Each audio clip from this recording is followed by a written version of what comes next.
এই ধরনের setting spray সম্বন্ধে সবসময় আমরা একটা মিক্সড রিভিউ পাই। অনেকে বলেন সেটিং স্প্রেটা দেওয়ার পরে অনেক সময় মেকআপটা একটু ফাটা ফাটা হয়ে যায়।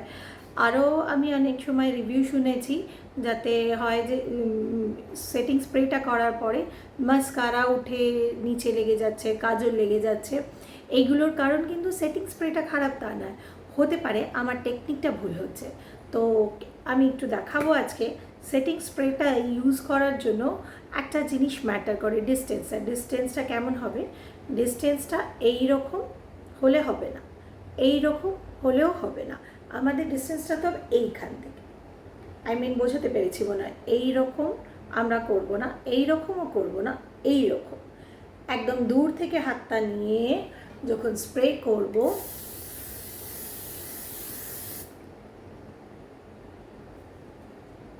আর তারপরে সেটিং স্প্রে করার পরে একটু ওয়েট করব। এখানে যে 2-3 সেকেন্ড তো মিনিমাম একটু আমাদের ছেড়ে দিতে হবে সেটিং স্প্রেটা। এই যে এইরকম করে হলে না আমার মেকআপটা খারাপ হবে, প্যাচেস হয়ে যায়। অনেক সময় আমি শুনেছি রিভিউতে যে প্যাচেস হয়ে যাচ্ছে, সেটাও হওয়ার সম্ভাবনা কম। মাস্কারা বা কাজলটাও মিক্স হয়ে যাওয়ার সম্ভাবনা কম। একটু ট্রাই করে দেখতে পারেন।